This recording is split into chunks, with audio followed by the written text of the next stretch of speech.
ఆకాశవాణి ప్రాంతీయ వార్తలు చదువుతున్నది కేసుగుణ.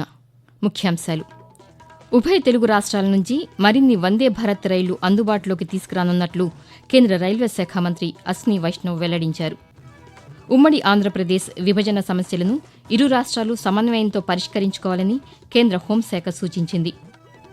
ఆంధ్రప్రదేశ్లోని శ్రీకాకుళం జిల్లా అరసవల్లి శ్రీ సూర్యనారాయణస్వామివారి దేవస్థానంలో రథసప్తమి వేడుకలు ఘనంగా కొనసాగుతున్నాయి.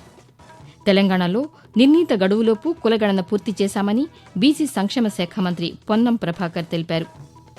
ఆంధ్రప్రదేశ్లోని ఇంజనీరింగ్ కళాశాలల్లో నాణ్యతా ప్రమాణాల పెంపుపై యాజమాన్యాలు దృష్టి సారించాలని ఐటీ శాఖ మంత్రి నారా లోకేష్ పేర్కొన్నారు. వార్తల వివరాలు: ఉభయ తెలుగు రాష్ట్రాల నుంచి మరిన్ని వందే భారత్ రైళ్లు అందుబాటులోకి తీసుకురానున్నట్లు కేంద్ర రైల్వే శాఖ మంత్రి అశ్విని వైష్ణవ్ వెల్లడించారు. ఢిల్లీలో నిర్వహించిన పాతికేయుల సమావేశంలో నిన్న కేంద్ర మంత్రి మాట్లాడుతూ తెలంగాణలో 1326 కిలోమీటర్ల మేర ప్రస్తుతం కవచ్ సాంకేతికత ఉందని, మరో 1026 కిలోమీటర్ల మేర ఈ సాంకేతికతను ఏర్పాటు చేస్తున్నామని చెప్పారు. ఆంధ్రప్రదేశ్లో కొత్తగా 1560 కిలోమీటర్ల మేర రైల్వే ట్రాక్లు నిర్మించామన్నారు. రాష్ట్రంలో రైల్వేల అభివృద్ధికి 9,417 కోట్ల రూపాయలు కేటాయించామని అశ్విని వైష్ణవ్ తెలియజేస్తూ 9,417 crore rupees is the allocation for development of railways in Andhra Pradesh. Ongoing projects which are sanctioned, the investment amount for that is 8,4559 crore. 73 stations are being redeveloped fully. 100% electrification is completed, and in last 10 years 1560 kilometer new railway tracks have been constructed. 8 Vande Bharat trains covering 15 districts passing through or starting from Andhra Pradesh, connecting Odisha, connecting Telangana, connecting Tamil Nadu. Andhra Pradesh ముఖ్యమంత్రి నారా చంద్రబాబు నాయుడును నట్లు Sood charity foundation వ్యవస్థాపకులు సోను సూద్ నిన్న అమరావతిలోని రాష్ట్ర సచివాలయంలో కలిశారు. ఈ సందర్భంగా ప్రభుత్వానికి సోను సూద్ ఫౌండేషన్ తరపున 4 అంబులెన్సులను అందజేశారు. అనంతరం ఈ 4 అంబులెన్సులను ముఖ్యమంత్రి ప్రారంభించారు. మర్యాదపూర్వకంగా తనను కలవడానికి వచ్చిన సోను సూద్ను ఈ సందర్భంగా చంద్రబాబు నాయుడు అభినందించారు. ఆరోగ్య సంరక్షణలో మౌలిక సదుపాయాల కల్పనకు తమ ప్రభుత్వం ప్రాధాన్యత ఇస్తుందని, ఇందులో సూద్ చారిటీ ఫౌండేషన్ భాగస్వామి అయినందుకు కృతజ్ఞతలు తెలిపారు. ఉమ్మడి ఆంధ్రప్రదేశ్ విభజన సమస్యలను ఇరు రాష్ట్రాలు సమన్వయంతో పరిష్కరించుకోవాలని కేంద్ర హోంశాఖ కార్యదర్శి గోవింద్ మోహన్ సూచించారు. విభజన సమస్యలపై తెలుగు రాష్ట్రాల అధికారులతో కేంద్ర హోంశాఖ కార్యదర్శి నిన్న ఢిల్లీలో సమావేశమయ్యారు. ఈ సందర్భంగా విభజన చట్టంలోని సంస్థల ఆస్తులు, అప్పుల పంపకాలపై ప్రధానంగా చర్చ జరిగినట్లు అధికారులు తెలిపారు. 2 రాష్ట్రాల్లో మౌలిక వసతుల ప్రాజెక్టులకు మద్దతు ఉంటుందని, నిధుల పంపకాల్లో సమస్యలపై సానుకూల దృక్పథంతో వ్యవహరించాలని హోంశాఖ సూచించింది. 9-10 షెడ్యూల్లోని సంస్థల విషయంలో న్యాయ సలహాలు తీసుకుని ముందుకు వెళ్లాలని ఈ సందర్భంగా అధికారులు నిర్ణయించినట్లు తెలిపారు.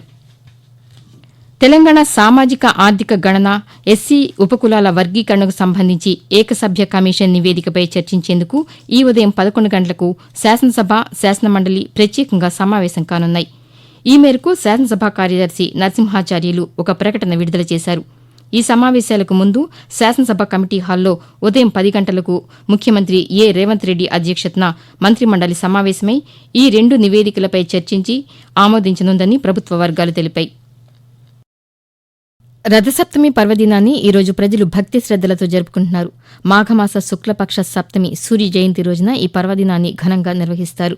7 అశ్వాల రథంపై దక్షిణాయనం ముగించి పూర్వోత్తర దిశగా సూర్యుడు ప్రయాణం సాగిస్తాడని పురాణాలు పేర్కొంటున్నాయి. అది ఈ రోజు నుండే ప్రారంభమవుతుంది. ప్రతిరోజు సూర్యారాధన శ్రేయస్కరమని ఆరోగ్య శాస్త్రాలు పేర్కొంటున్నాయి. ఆంధ్రప్రదేశ్ ప్రభుత్వం శ్రీకాకుళం అరసవల్లి శ్రీ సూర్యనారాయణస్వామివారి రథసప్తమి వేడుకలను రాష్ట్ర పండుగగా నిర్వహిస్తోంది. కాగా రథసప్తమిని పురస్కరించుకుని ఆకాశవాణి విజయవాడ ప్రాంతీయ వార్తా విభాగం రూపొందించిన ప్రత్యేక కార్యక్రమం ఈ ఉదయం 10 గంటలకు ప్రసారమవుతుంది.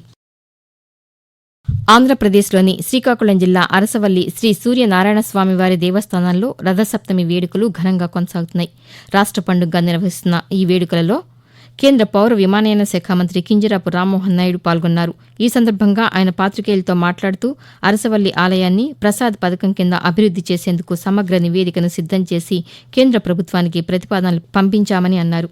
గొప్ప ఆధ్యాత్మిక ఆలయ సముదాయంగా అరసవల్లి ఆలయాన్ని అభివృద్ది చేయనున్నామని రామ్మోహన్ నాయుడు పేర్కొంటూ శ్రీకాకుళం జిల్లాలో ఉండేటటువంటి ప్రజలందరూ కూడా ఈ రథసప్తమి కార్యక్రమం ఒక పండగలాగా జరుపుకునే ఆనందమైనటువంటి కార్యక్రమం చేయాలని 3 రోజులు మంచి ప్రోగ్రామ్స్తో వైభవంగా చేయడం జరిగింది.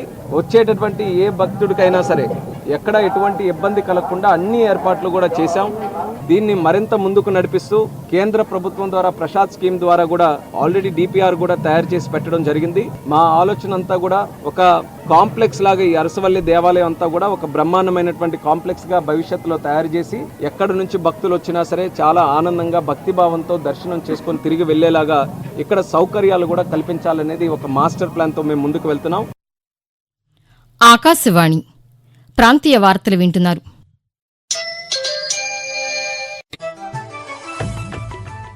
నిరంతర వార్తా విశేషాల కోసం ఆకాశవాణి సామాజిక మాధ్యమ వేదికలైన న్యూస్ ఆన్ ఎయిర్ యూట్యూబ్ ఛానల్ను, newsonair.gov.in వెబ్సైట్ను, ట్విట్టర్లో ఆల్ ఇండియా రేడియో న్యూస్ను వీక్షించండి. తెలుగు ప్రాంతీయ వార్తా విశేషాల కోసం ఆకాశవాణి న్యూస్ విజయవాడ మరియు ఆకాశవాణి న్యూస్ విశాఖపట్నం యూట్యూబ్ ఛానల్స్ను వీక్షించండి.